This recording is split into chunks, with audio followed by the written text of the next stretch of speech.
nuevamente que nos acompañen en esta segunda parte del ciclo del ingeniero Rafael Martín del Campo y Sánchez. Y bueno, hoy tengo el gusto de presentar a la maestra Margarita Garza. Ella es bióloga egresada de la Facultad de Ciencias de la UNAM. Hizo la maestría en Ciencias también aquí en la Facultad de Ciencias. Ella se ha dedicado también en la cuestión de la docencia, ha trabajado en enseñanza media superior, ha sido profesora de licenciatura en la Facultad de Ciencias de la UNAM y también en la Escuela de Nutrición de ISSSTE.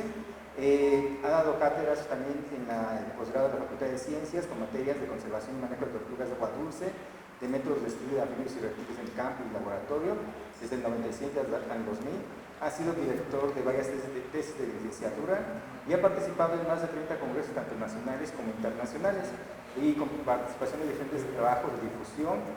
También tiene capítulos de libros en diferentes publicaciones y su principal tema de interés es la ecología de vertebrados, no solamente de anfibios y reptiles, sino la ecología en general de vertebrados, ¿no? Y bueno, es profesionista titularse en el Laboratorio de Vertebrados Terrestres de la Facultad de Ciencias, que es una de nuestras compañeras y colegas aquí en el laboratorio. Le damos un fuerte aplauso a nuestra Margarita.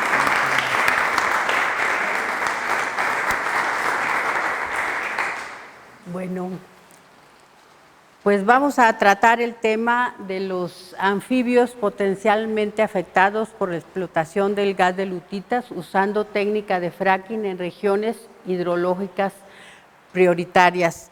Este tema me llamó la atención porque hay muy pocos trabajos en que relacionan los daños potenciales de esta industria hacia la fauna silvestre. A ver, acá. Bueno, la aplicación de la técnica de fractura hidráulica combinada con fractura horizontal ha tenido ha dado un fuerte impulso a la industria del gas en Estados Unidos principalmente, y se incrementa producción a 85 billones de metros cúbicos al año de gas y a 3,000 barriles de petróleo al día. Es decir, con esto estamos diciendo que hay un impulso a la producción de gas, de este tipo de gas, y es muy atractivo porque al haber tanta producción se abaratan los costos del gas en un país como Estados Unidos, donde todo funciona a base de energía. Es decir, pues tienen aire acondicionado, tienen muchos motores que mover en las casas, o sea, la electricidad no pueden vivir sin ella, etcétera, ¿no? Bueno, en esta gráfica se muestra por aquí el incremento que se dio según la técnica utilizada para esta producción de gas.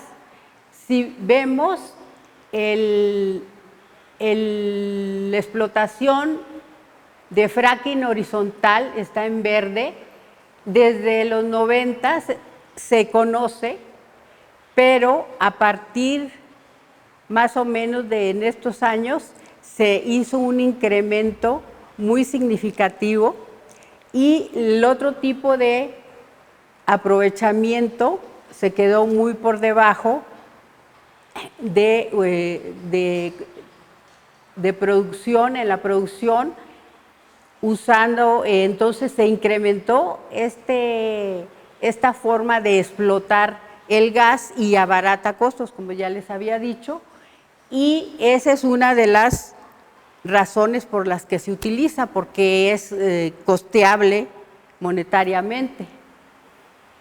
Bueno, para aclarar un poquito, el gas que usábamos en tanques, por ejemplo, aquí en México es butano y propano, y el gas que se está extrayendo se le llama gas natural o metano. Ahora, este es un esquema para ilustrar, dependiendo dónde se encuentre el gas, es como se llama el yacimiento. Shale gas se refiere al gas que está en lo más profundo, a veces está profundo, a veces no está profundo. Shale gas se refiere a que las lutitas atrapan el gas, son impermeables y aquí es de donde se va a sacar. Este otro tipo de gas, de yacimientos de gas, de carbón, o el TAI gas, o el gas convencional, que está en rocas no tan permeables, se va a utilizar otro tipo de técnica. Aún así hay fracking y hay fractura, pero no es ni tan profundo ni tan destructivo, ni usan tanta agua como en esta técnica que estamos trabajando. Esta es una fotografía de las lutitas, y si ven y se acuerdan de estas rocas, son totalmente impermeables, y aquí es donde queda atrapado el gas. Este es un esquema en donde se ilustra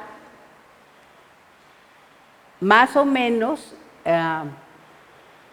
cómo están distribuidas las capas de la Tierra, dónde está atrapado el gas, a qué profundidad. Estamos hablando de 2.300 metros de profundidad a 3.015 metros en Texas. Y aquí también tenemos que observar cómo el agua se encuentra en cualquier parte de la Tierra, se tiene que encontrar a 300 metros de profundidad. Esta agua todavía no es potable, esta agua es un poco salada. Aún así, aquí también se está ilustrando que si estamos escarbando a 2.300 metros de profundidad o a más de 300 metros de profundidad, vamos a encontrar invariablemente agua. O sea, ese es un riesgo que se tiene al hacer esta técnica, que a la hora de escarbar o a la hora de no poner bien cementados los tubos, se puede fracturar y emigrar el gas hacia la superficie y hacia las corrientes de agua subterráneas. Ese riesgo siempre va a existir porque siempre vamos a hallar agua después de los 300 metros. Bueno, ¿en qué consiste la técnica de fracking? La técnica de fracking consiste, a grandes rasgos, porque sí tiene bastantes etapas, consiste en que se hace una perforación, hay un tubo que se va hundiendo hasta encontrar las lutitas, y a través de ese tubo se va a inyectar grandes cantidades de agua, ahorita vamos a ver cuántas, de agua con aditamentos, y eso va a hacer que se fracturen. Antiguamente se usaba dinamita, pero esta forma de extracción es más segura y más barata debe ser. Aunque el costo ambiental es alto, en dinero es más barato. Entonces, se fractura la roca donde está el gas, y por ese mismo tubo se va a regresar el gas que está liberándose a través de las grietas que se hicieron con la fractura. Se va a liberar ese gas y se va a recoger junto con todo el agua de desecho o el agua ya utilizada. Ahora, ¿qué cuestiones ambientales asociadas con la explotación del gas de lutitas tenemos? Primero, un argumento que se usa es que al haber combustión de este gas metano para producir energía, va a haber menos gases efecto invernadero. Sin embargo, se están haciendo estudios para evaluar esto, porque a la hora de hacer el despalme, a la hora del tráfico de vehículos que se tienen, a la hora de que regrese el agua de reflujo, regresa también con metano que se puede escapar a la atmósfera, y hay también otras sustancias contaminantes, ahorita vamos a ver cuáles, que se emiten a la atmósfera y como quiera se va a ver un efecto invernadero. Entonces no se ha evaluado bien el costo-beneficio. y si realmente al usar el gas natural no se contribuye al efecto invernadero. A ver. Bueno, otra controversia respecto al medio ambiente es la utilización de agua con esta técnica. La cantidad utilizada de agua es mucho mayor. El agua va a tener sustancias que se inyectan y que no se conoce no se tiene conocimiento de estas sustancias exactamente porque es secreto industrial hasta hoy. Entonces, y cuando regresan esas aguas residuales, también van a arrastrar las sustancias que están dentro de las rocas y sustancias y elementos que tienen de forma natural el yacimiento, y entonces todavía va a tener más sustancias, todavía va a estar más contaminada esta agua, que es el agua de reflujo. Y otra cuestión es que es tanta el agua que se utiliza que la disponibilidad de agua para otros usos puede escasear el agua, o sea, no va a haber disponibilidad de agua, ni para los animales, ni para las personas, ni para la agricultura, va a escasear el agua, y más si son cuerpos que no son permanentes, sino que son temporales. Bueno, aquí se puede observar cómo alrededor del río, este es el río Colorado, están todos los pozos. La fotografía no alcanzó para tomar la fotografía de todos los pozos que se están, en donde se están extrayendo este gas. Estos recuadros son los pozos. Y estas son las carreteras vecinales. Entonces a primera vista estamos observando una gran afectación al hábitat, un gran cambio de uso de suelo, gran uso del agua, todo alrededor del agua, pues que es lo que más va a necesitar, agua para poder sacar el gas. Ahora, aquí es un comparativo. Por explotación tradicional del petróleo se ocupan 0.5 millones de galones de agua, en comparación a través del fracking son 3.2 millones de galones de agua por pozo. Con el gas es 0.7 millones de galones de agua en la explotación de gas tradicional, y por explotación del gas de lutitas tenemos 4.8 millones de galones de agua. Es muchísima la diferencia y ese es el punto más débil de esta técnica, y se requieren ya en litros de 9 a 29 millones de litros de agua para la fractura de un solo pozo. Aquí nada más estamos hablando de un solo pozo. Aunque puede haber técnicas de que se vuelve a reusar el agua si se vuelve a perforar, sin embargo, son bastante grandes estas cifras y es muchísima las cantidades de agua que se están, y ustedes vieron la cantidad de pozos que hay, no hay un pozo, o sea, hay muchísimos pozos. A veces se escarba, se perfora, se utiliza el agua, y no sirve el yacimiento, no es redituable, y entonces se abandona y ya se dejó el agua ya contaminada.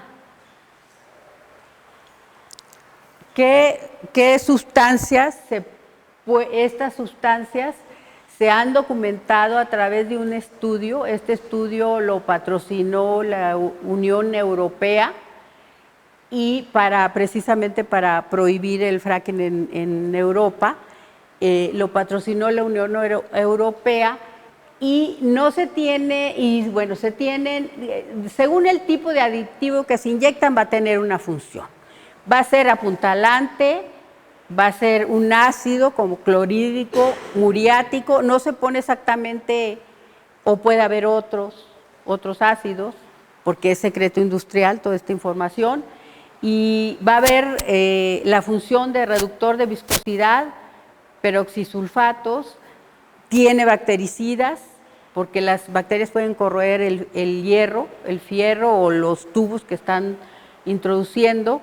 Va a haber un buffer para estabilizar el pH, va a haber estabilizador de arcilla, va a haber inhibidor de corrosión, reticulante, reductor de fricción, agentes gelificantes como goma guar, ácido cítrico, inhibidor de sarro, cloruro de amonio, solventes, tensoactivos, y estas sustancias puede variar dependiendo de la compañía que esté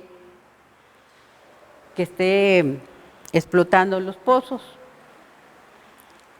Esta es la remediación que hay hasta hoy de toda esa agua que se ha utilizado. Ni siquiera son contenedores, sino es un hule supuestamente bastante impermeable, a prueba de muchos corrosión o rasgaduras o que se corte, y el agua dejan que se evapore a cielo abierto. Esa es la remediación que hay. No le echan nada, nada más lo dejan que el sol haga su parte, ¿no? Ahora, ¿qué sustancias van a encontrarse cuando el agua regresa de la profundidad, sube a la superficie y llega a la superficie? ¿Y qué va a acarrear? Pues va a acarrear, entre otras cosas, puede acarrear radio, ¿sí? Puede acarrear plomo, puede acarrear mercurio, dependiendo de la formación geológica. Entonces va a acarrear otros elementos que no se le habían adicionado, pero que se están sacando del fondo de la tierra. Este estudio también está documentado por Bromfield 2012, que lo mandó a hacer la Unión Europea, y donde reportan también que es un problema saber qué sustancias están utilizando.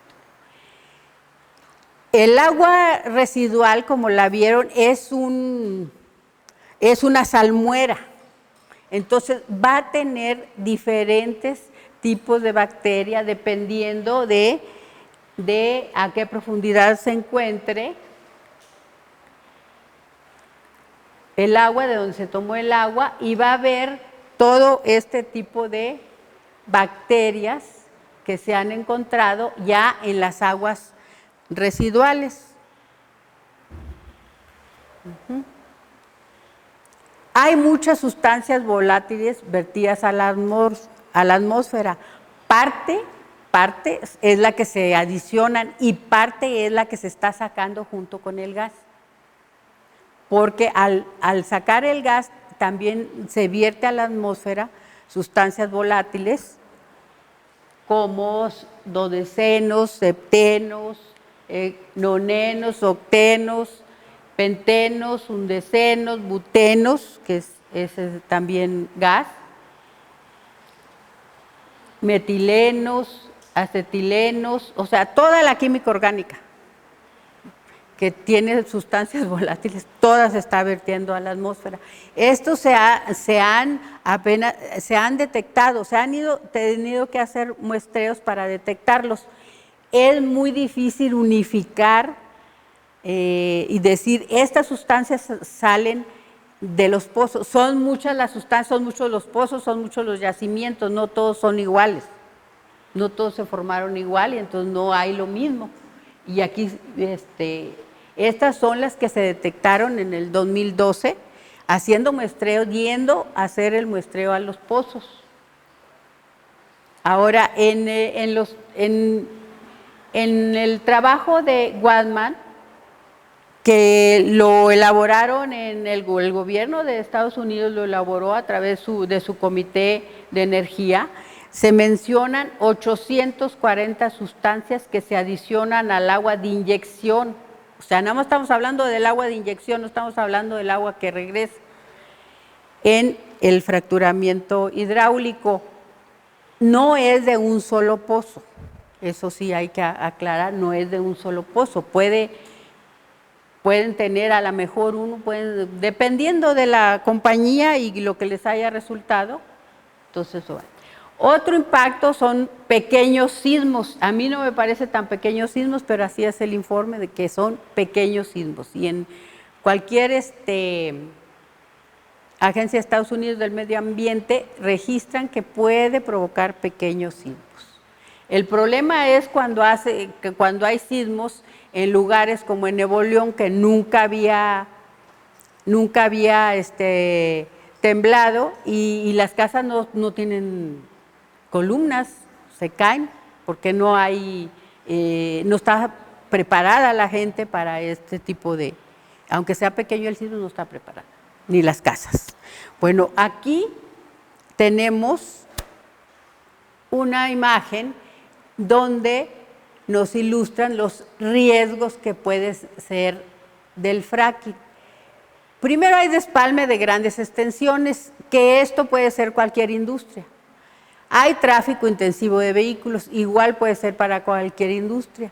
Aquí lo que cabe señalar es, por ejemplo, a la hora de que hay fractura, hay bolsas de gas, puede haber bolsas de gas naturales y esas bolsas hacen que migren el gas y más sustancias volátiles hacia la zona acuífera. Si hay más de 2,000 metros de profundidad, puede que no resulte de inmediato. Entre más cerca esté de la superficie el aprovechamiento o la fractura, pues más peligro hay de que suba a la superficie y contamine el agua. Ahora, esta agua puede llegar en un momento dado a las casas y aquí vemos que hay emisión de gases de efecto invernadero, puede haber un mal manejo de las aguas residuales y haber accidentes, y también este mismo tubo se puede fracturar, este tubo de cemento, y puede contaminar todos el suelo y el agua. Bueno, según la etapa de la técnica y su impacto en la biodiversidad. A primera vista, como ya había ilustrado en otra fotografía, hay aprovechamiento del agua, hay despalme de grandes extensiones, hay tráfico de vehículos, o sea, hay un fracturamiento del hábitat, hay un cambio de uso del suelo, ya en plena producción. Ahora, en un principio puede haber ondas sonoras con explosiones para despalmar y para perforar, y entonces se van a ver afectados los hábitats con hábitos fosoriales, las especies con hábitos fosoriales pueden haberse afectadas.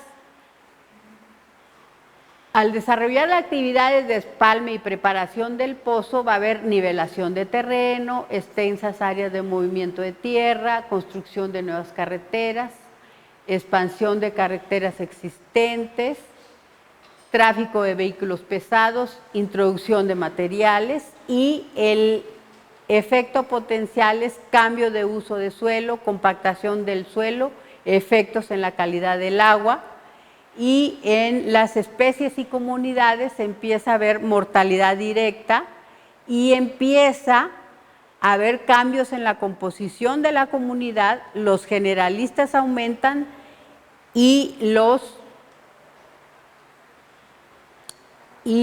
especialistas declinan sus poblaciones.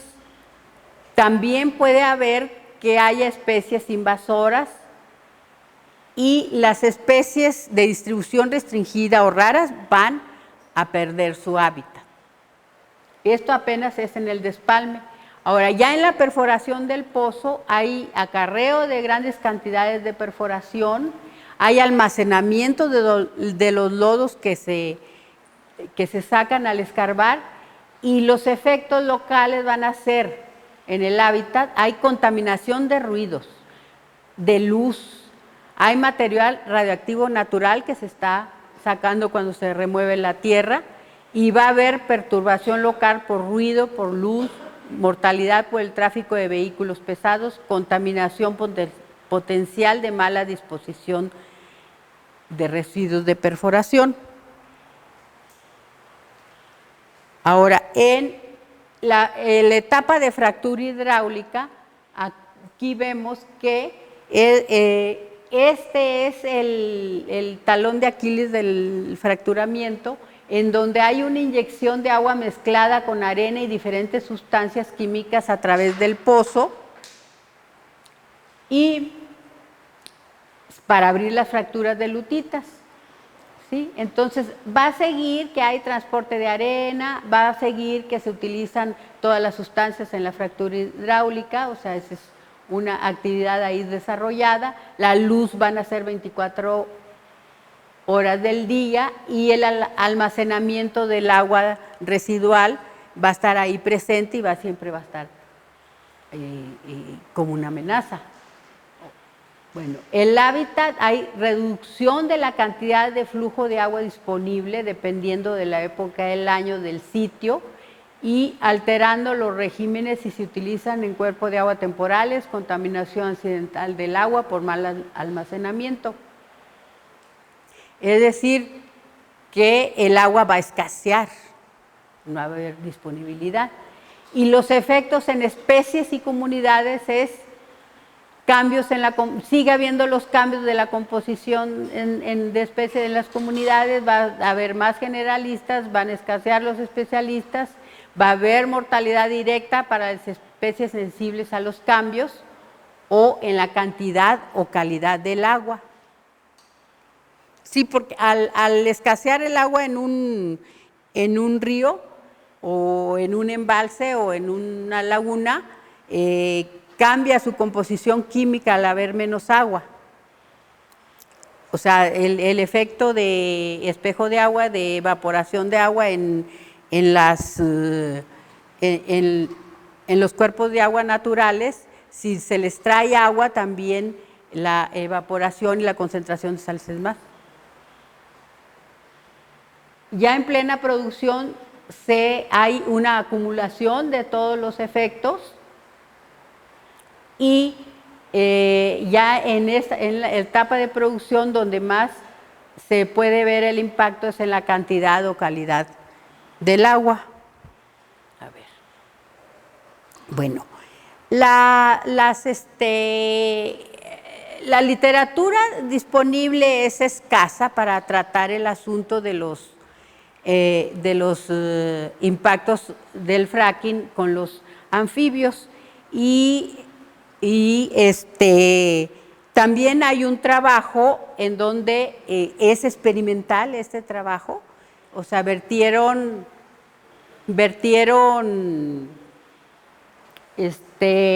agua, o sea, agua de reflujo en un área de bosque, y observaron que a los 2 años hay un 56% de la mortalidad en las especies de árboles.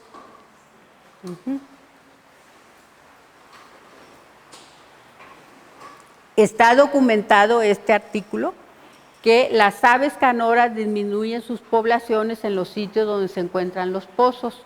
Esos son las especies de aves que están en las bosques de artemisas, donde hay explotación del gas, es de la cuenca de Marcellus, en Pensilvania. Y ¿por qué esas aves canoras el ruido les afecta a su canto? Y entonces ya no acostumbran a estar en los mismos lugares que estaban antes, o sea, se van a retirar de esos lugares donde hay ruido y donde hay luz. Entonces se va a fragmentar su hábitat. Se ha documentado, y por el Servicio de Pesca y Vida Silvestre de Estados Unidos, que las aves morirían si utilizan las fosas donde se encuentra el agua usada por la fractura hidráulica. esto lo observaron directamente, o sea, aves que están viendo que hay un embalse y llegan, pueden ser migratorias, y llegan, aves acuáticas, se mueren. No es un artículo. Yo creo que ni dio para un artículo porque no sé si había que hacer una comparación, si poner una con ahí mismo en el sitio algún experimento, no sé, pero es un documento donde se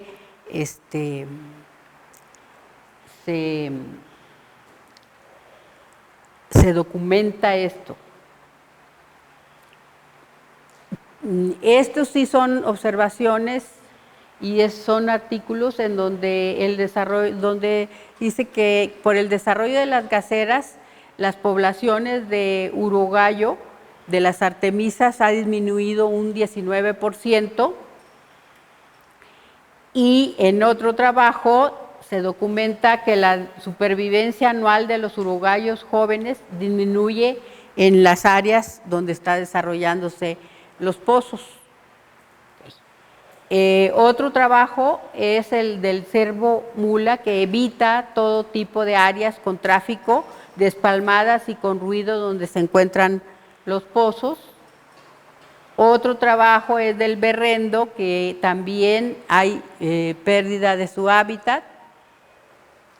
Y la Agencia de Protección Ambiental de Estados Unidos documenta en el 2014 que hay, por un derrame accidental en el río Ohio, se documentó que murieron 70,000 peces, o sea, es muerte directa por un derrame accidental. Respecto a los anfibios, hay este artículo en el que se avisa que puede haber una reducción de la distribución de estas 3 salamandras con distribución restringida. Este artículo y este otro, en donde se documenta que aquí se documenta varias especies como un conejo, 8 salamandras, 2 peces, una mariposa, 3 plantas vasculares, pueden ver restringida su distribución geográfica o desaparecer. Y estos 2 artículos, este y este otro, uno de Brand del 2014 y Gillen de 2012, son los únicos antecedentes que hay sobre cómo afecta a los anfibios producción de gas. Ahora, aquí no abordé el tema de impacto en la población humana, porque no se aborda, pues sería muy amplio y no cabería en 3 días, yo creo, tomando en cuenta las protestas sociales. Bueno, las fuentes del gas y petróleo de esquisto, pizarra o lutita dentro del territorio nacional están ya mapeados los yacimientos en donde se puede encontrar este gas. Y entonces, ¿por qué es importante saberlo? Bueno, porque ahí es donde se va a impactar a los anfibios que existan en esos lugares y sobre todo alrededor de las fuentes de agua en los que se encuentran los anfibios en estos lugares. Y es importante señalar que México ocupa el 4º lugar a nivel mundial de recursos técnicamente recuperables del gas de lutitas. Entonces, aquí es un mapa con pozos que están en explotación, ya sea de gas o de petróleo, usando esta técnica aquí en México. Petróleos Mexicanos no tiene disponible esta información, esta lo recopilaron los de Cartocrítica, que están muy relacionados en no permitir esta técnica. Bueno, las regiones prioritarias en México se decretaron por la Semarnat en 1998 y se usaron criterios de servicios ambientales principalmente y biodiversidad.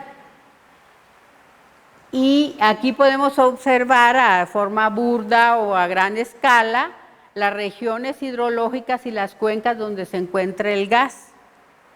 Y con eso enlistamos las regiones hidrológicas prioritarias que posiblemente sean afectadas con esta técnica. O sea, al haber gas ahí, pues, se puede usar esa técnica y utilizar las regiones, los ríos y los cuerpos de agua ahí presentes.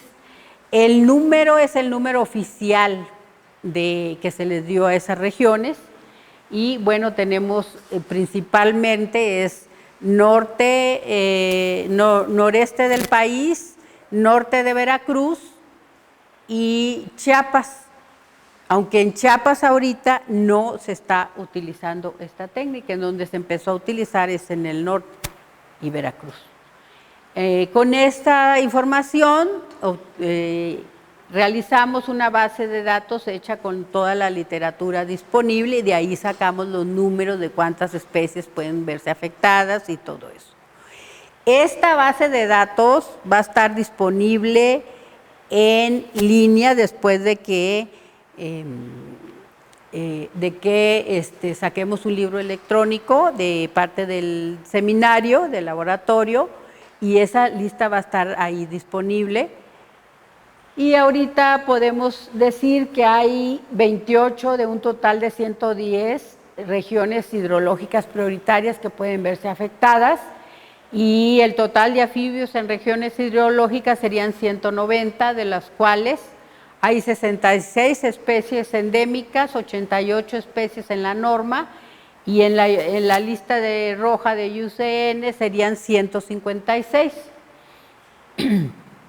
Aquí podemos ver las gráficas de total de especies por región hidrológica prioritaria y aquí vemos cómo la región 84 corresponde a Chiapas, esta región, y vemos que esto hasta ahorita no se ha planteado que se haga extracción del gas. Yo creo que no es muy costeable porque está más planito en el norte que en Chiapas, son montañas, ¿no?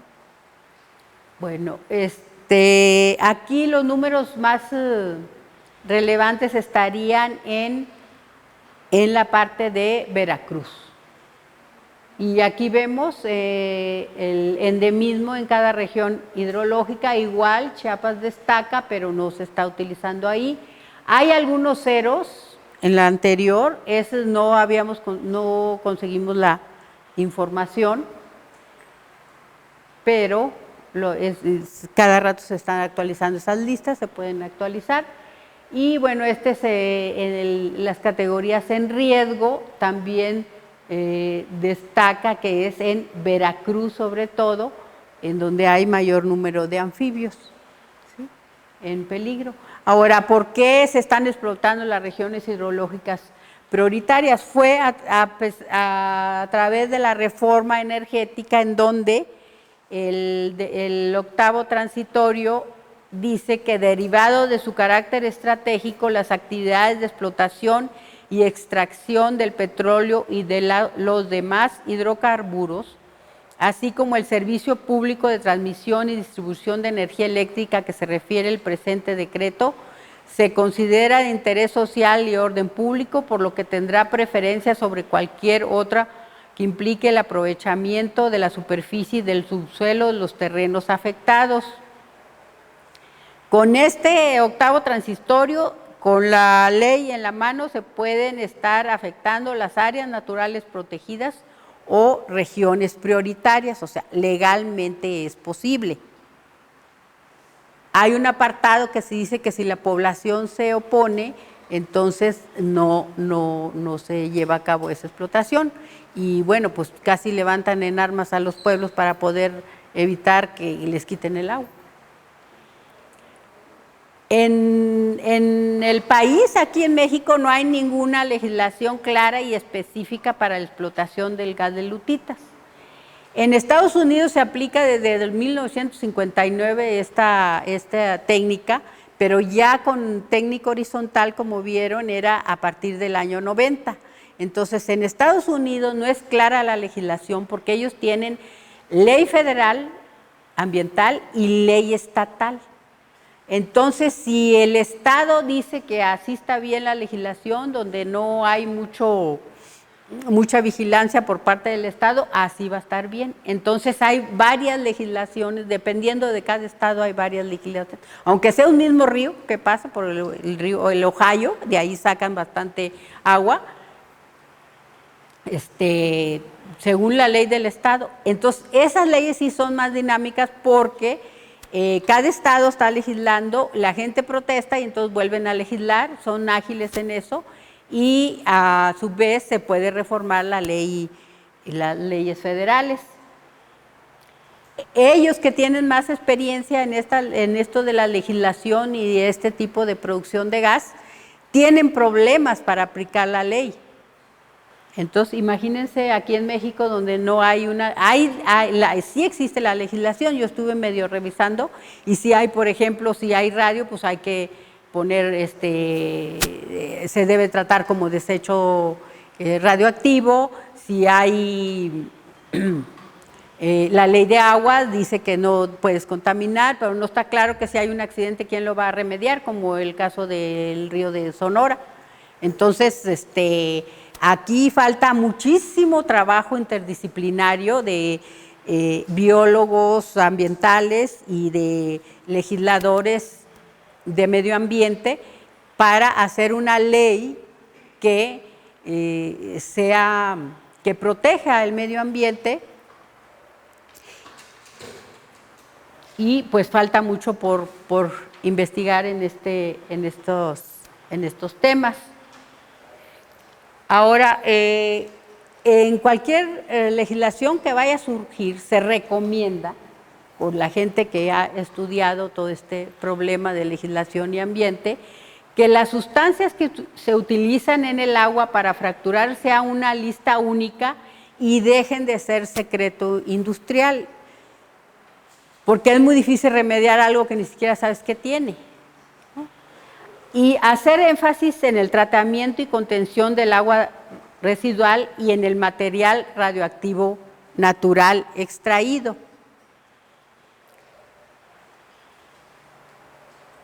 En términos de impacto y remediación falta mucha investigación, o sea, si nada más lo dejan a cielo abierto el agua para que se evapore, entonces pues sí falta bastante por remediar, ¿no? Ahora, la transparencia en los procesos, o sea, en los procesos de extracción y el dinamismo del marco regulatorio son cruciales para mantenerse al día con el rápido ritmo de crecimiento de esta industria. Es decir, se tienen que ir adecuando las leyes, ya se está extrayendo, entonces tiene que ser dinámica la ley, o sea, no de que venga una legislatura y la componga y luego viene otra y reglamentos secundarios y de aquí a que hagan algo, pues ya envenenaron a la gente o ya se murieron las especies endémicas de ese lugar, ¿no?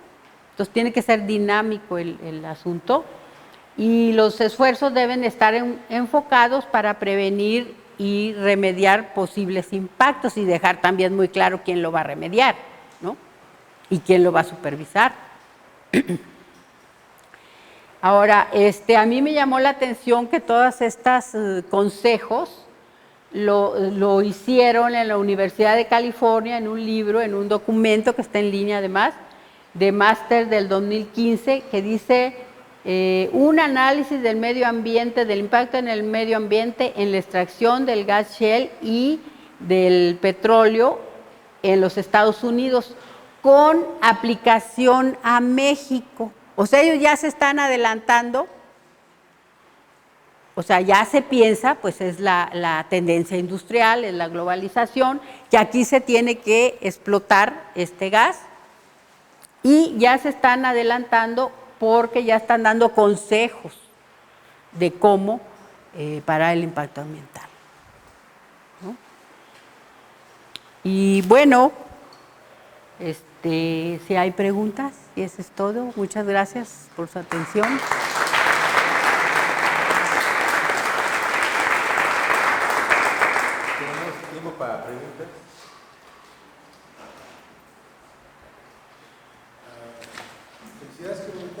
interesante. Es un mapa de las regiones potenciales, pero de hecho, ¿cuántas de estas campos se están actualmente extrayendo o trabajando? Que se sepa. Que se sepa. Están documentados como 700, alrededor entre 800 y 900 pozos en México, con esta técnica.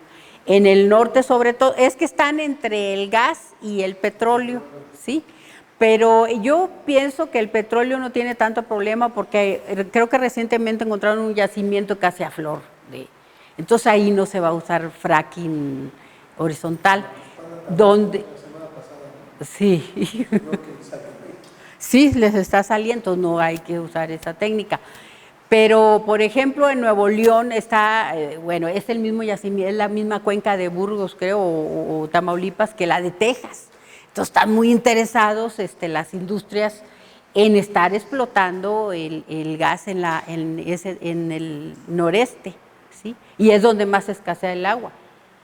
O sea, hay escasez de agua y ahí es donde sí se están documentados. Yo traté de hacer una carta a Petróleos Mexicanos, a los de energía, a todos, para que me dieran las coordenadas, porque si tú tienes las coordenadas de los pozos donde está usando eso, tú puedes sacar la lista de anfibios que se pueden ver afectados, o de aves acuáticas, por ejemplo, pero no te las quieren dar tan fácilmente. Digo, yo creo que sí me las van a dar a la larga, ¿verdad?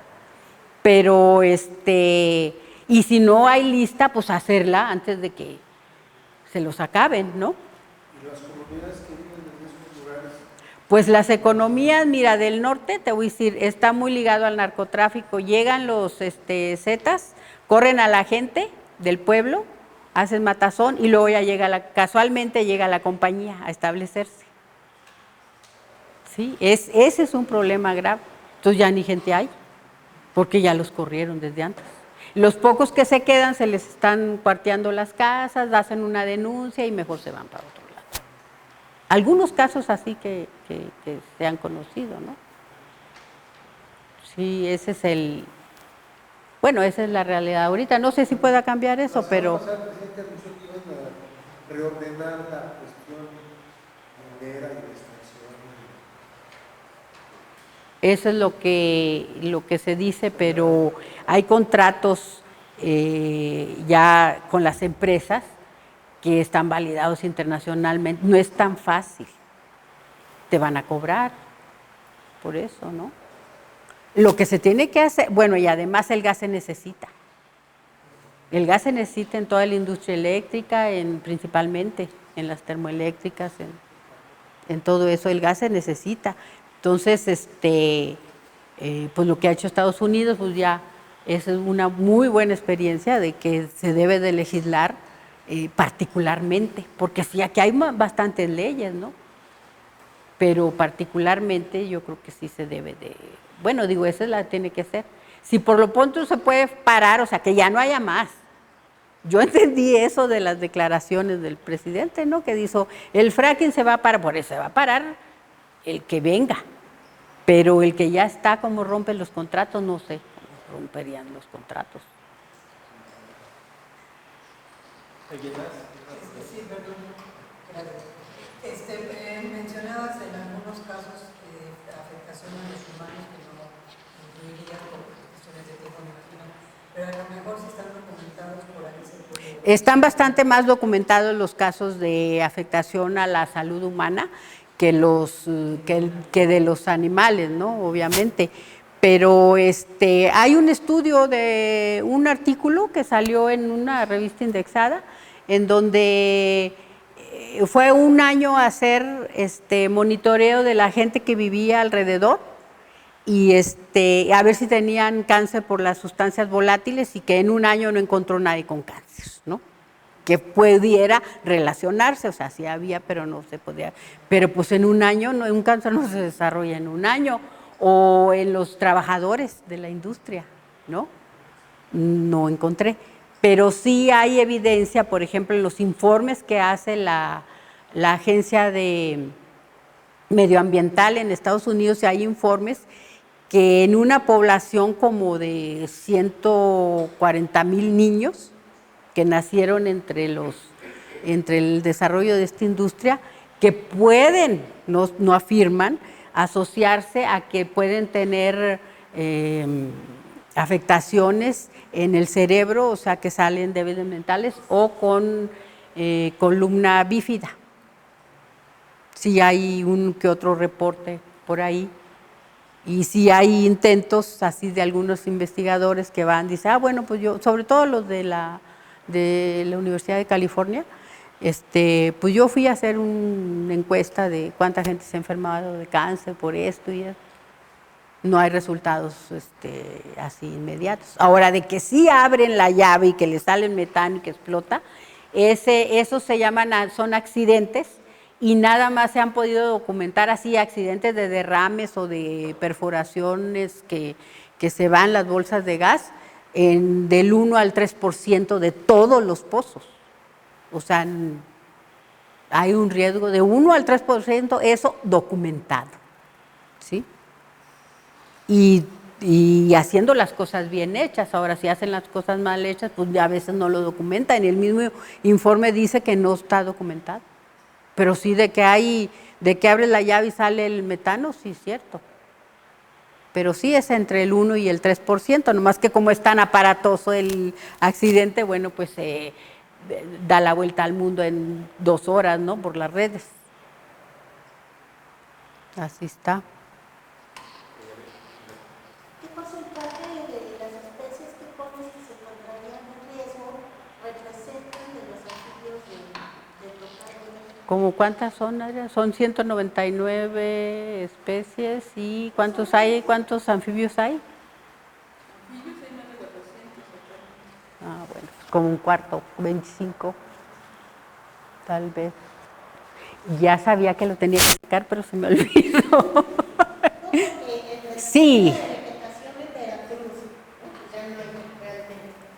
Y el fracking, pues ya más bien ya no existen esas especies anfibias al principio. Es que había que hacer también, sí. Y sí se puede documentar, buscando en las tesis nuevas, en si encontraron o no encontraron, o todo eso, ¿no? ¿Se tiene algún registro o algún aproximado de cuántos de sus pozos están operando en Veracruz? Pues Cartocrítica es el que sacó ese dato. A ver, ya se me fue para otro lado.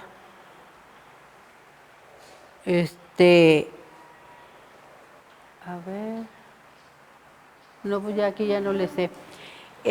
Sí hay pozos. Pero ¿sabes en cuál región? Más cerca de Puebla, a donde la gente protestó y ya no lo querían poner. Pero es más bien como del norte de Veracruz hacia arriba. Pero en Veracruz ya más abajo estarían usando para sacar petróleo, pero realmente no es fracking porque rompen, pero es superficial, no usan tanta agua. O sea, bueno, no es superficial, puede estar a, no sé, 300 metros, 200, ¿no? Pero en donde para el gas sí es si lo comparamos con Texas, que son a 2,000 metros, entonces más o menos en el norte debe estar, porque es la misma cuenca. Sí, ahí está documentado el fracking, pero fíjate, está documentado este fracking, pero igual como, bueno, lo publica una organización civil, entonces no les quieren dar los datos completos, pero además no se especifica si es fractura horizontal o si es fractura tradicional, porque sí hay una diferencia de agua bastante grande, ¿sí? Hablar de fracking tú tienes que especificar si es horizontal o si es vertical, a qué profundidad vas a romper, cuánto agua vas a usar. Esa información no la encontré.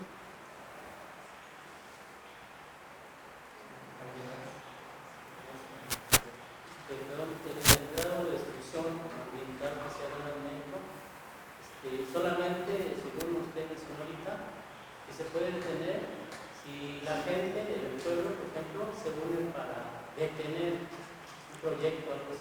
Está contemplado en las modificaciones a la ley. Nada más hacer estudio, enfrentarse con problemas como usted se ha enfrentado. Pues los biólogos tendrían que enfocarse hacia la investigación precisamente de los impactos o posibles impactos. Por ejemplo, había que analizar el agua de reflujo en cada pozo, por ejemplo, ¿no? Hacer experimentos de si esa agua va a afectar o cómo va a afectar o en qué va a afectar. ¿Sí? Como biólogos, pues tenemos que, también tenemos que hacer grupos interdisciplinarios para legislar, porque no se trata de decir fracking no. No creo que se trate de decir, es como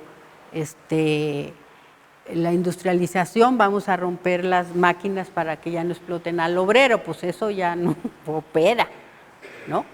Aunque, por ejemplo, Europa, la Unión Europea dijo no al fracking en algunos países, Francia, pero ahí se entiende porque si no tienen agua, tienen poco suelo, entonces ya no les van a quedar formas de vivir. Y además, ¿para qué van a explotar ahí si se los puede vender a Estados Unidos o México el gas?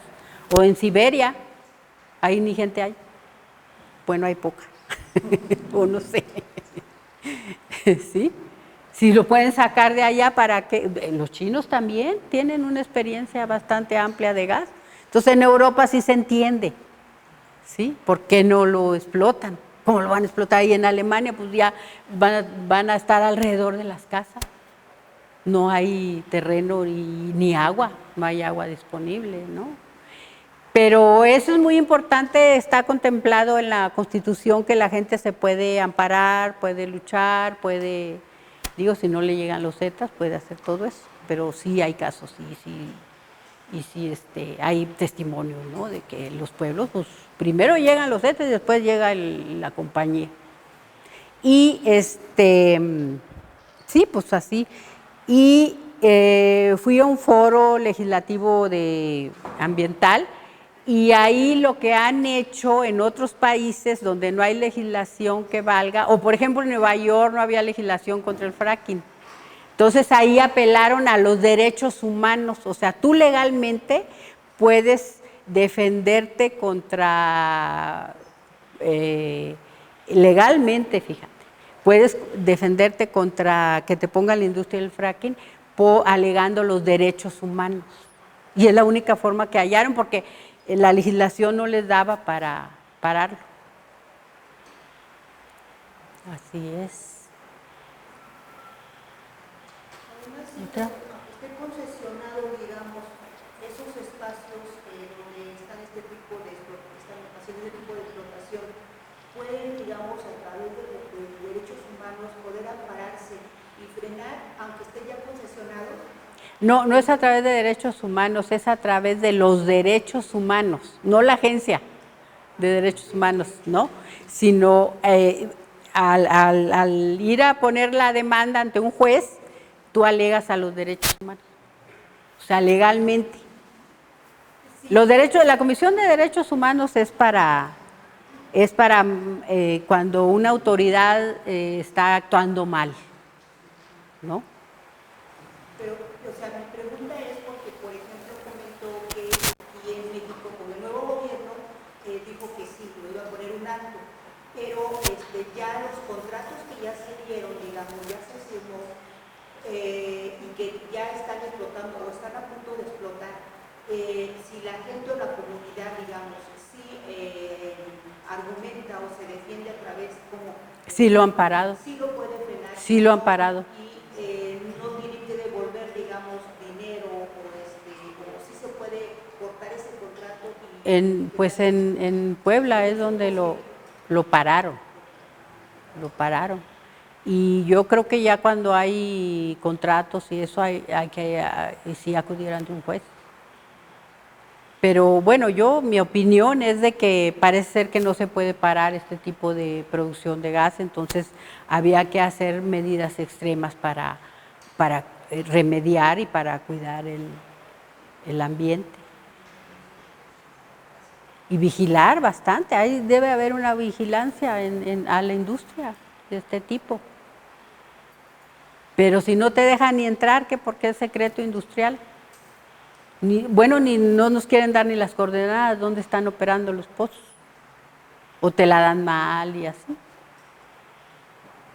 Es que hace tiempo en una revista de Proceso hicieron una investigación en la cuestión de que la parte norte fue un economista internacional, es político, Jalice,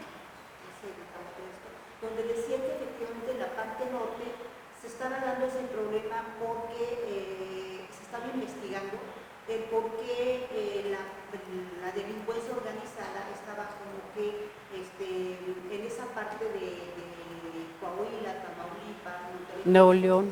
para poder poco a poco ir aumentando a la gente y no poderse defender, porque precisamente eran tierras que ya habían investigado que había gas, y la forma de cómo era de que no se unieran para poder defender su comunidad, sus espacios, pues era a través de este grupo armado, digamos, que finalmente, pues yo no sé de qué lado de quién está, ¿no? Yo imagino que de este tipo de empresas internacionales, y estaban, de esta forma, fueron como que deshabitando su lugar, ¿no?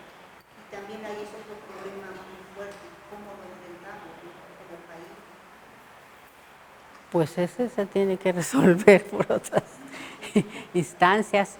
Aquí la cuestión es siempre que, bueno, entonces el fracking estamos en contra, pues no podemos decir que estamos en contra totalmente, sino del tipo de fracking que están haciendo actualmente sin rendir cuentas a nadie, no se puede. ¿Y a quién se está beneficiando? Eso es lo que hay que preguntarnos y hacerlo nuestro, bueno, como biólogos o como ya se tiene que recurrir a otras carreras, es un trabajo multidisciplinario de vigilar realmente que esta extracción sea racional, sustentable, ¿no? Que no afecte a nadie. Que sí va a haber la afectación, bueno, que sea la afectación de cualquier industria. Todas las industrias afectan. No podemos decir que se cierren todas las industrias, ¿no? Pero sí es mucho trabajo. ¿Y quién lo va a hacer? Bueno, pues, a ver. Tengo una pregunta medio rara, no sé si venga al caso, pero yo desconozco en sí cuál es el papel de un director de una facultad o del rector de la UNAM, si es solamente ejecutivo, su posición. Pero yo siempre veo en los simposios, en los congresos, cuando hay graves problemas ambientales que tienen mucho que ver con sociedad, con economía, y que nos acaban los recursos, las pesquerías, siempre son solitos, huerfanitos los investigadores. Yo nunca veo que la UNAM, como institución, hay un rector, un director de una facultad, que apoye, que esté al pendiente, que les diga a los investigadores: yo te apoyo, presentan la iniciativa, lo presentamos juntos.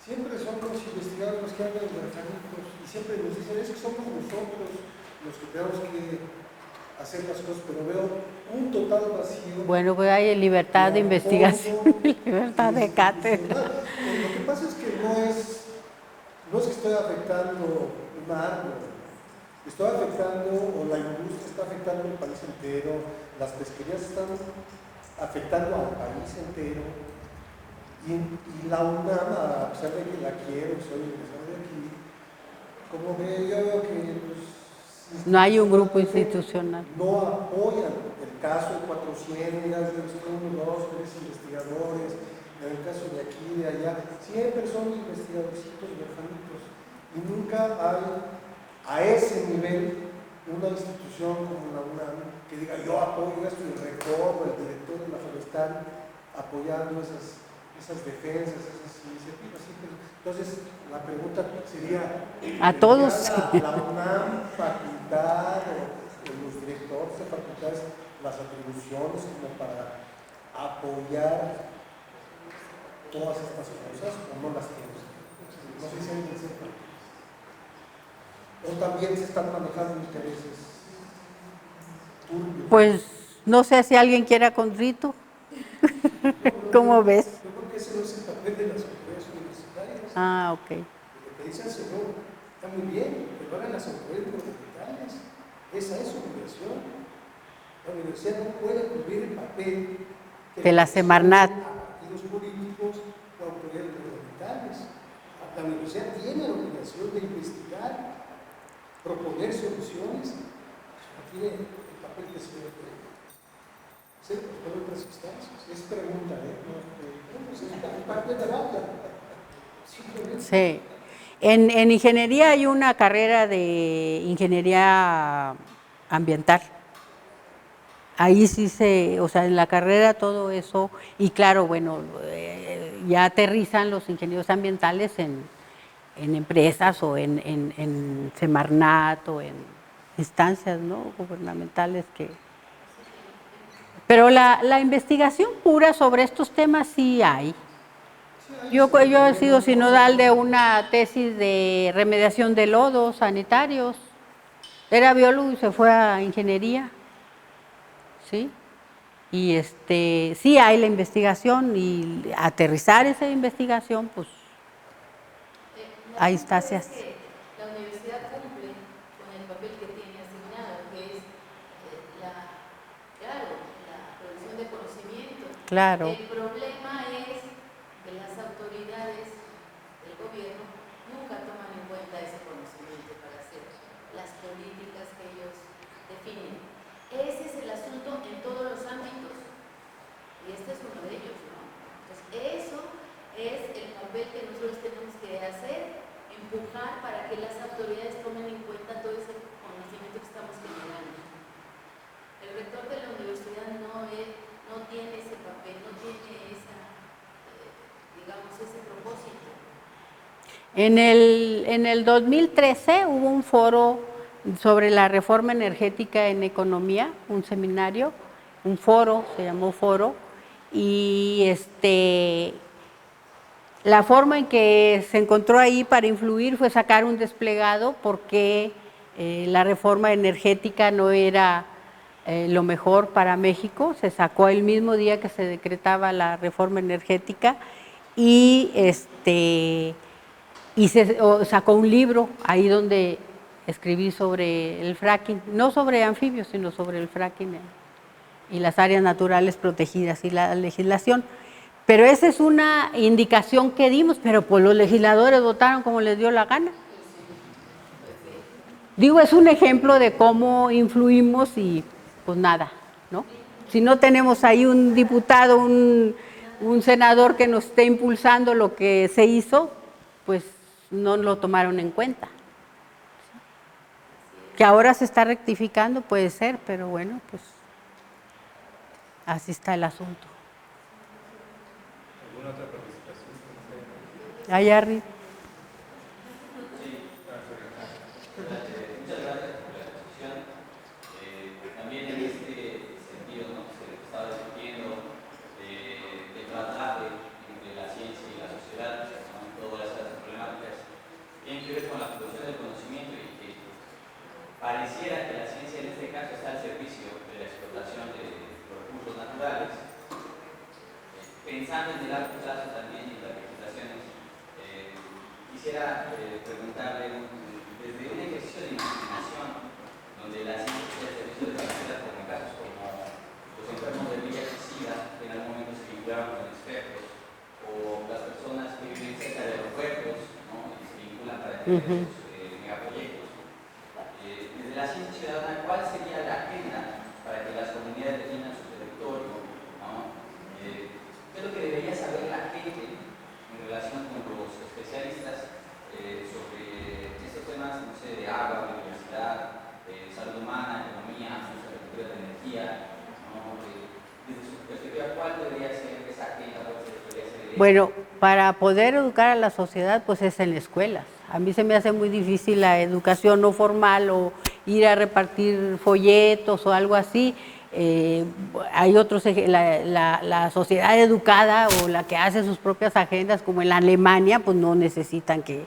¿Qué nos falta para hacer Alemania? Educación. Los ojos azules. No, educación. Educación. No, pero sí, y fíjate, yo creo que, no sé si te expresaste mal, pero dices que se busca la explotación de los recursos naturales. Yo creo que sí, desde que el hombre es hombre se busca la explotación de los recursos naturales, pero claro que estamos conscientes que debe de ser de forma sostenible y que no afecte la salud humana, ¿no? O sea, bueno, eso es no se puede evitar. Son cosas. ¿Mande? Como está ahorita, puede ser.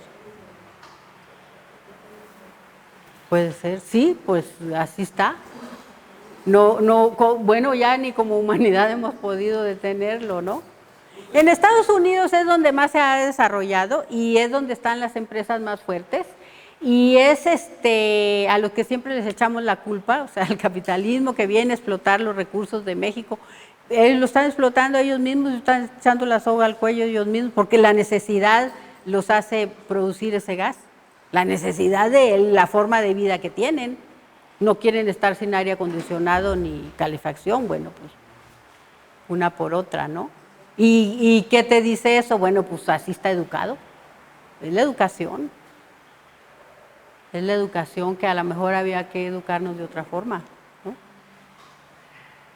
Le damos un fuerte aplauso a la maestra.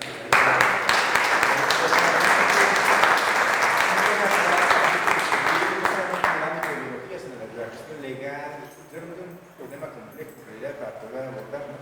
Y bueno, también les damos la cordial invitación para que nos puedan acompañar. Aquí está. El sábado, ahí está, el sábado. El martes el 17 de agosto, si no estoy viendo el sábado.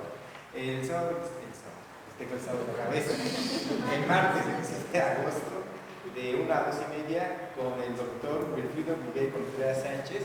Y bueno, nos va a dar un tema bastante interesante con respecto a esa cuestión del manejo de los recursos, ¿sí?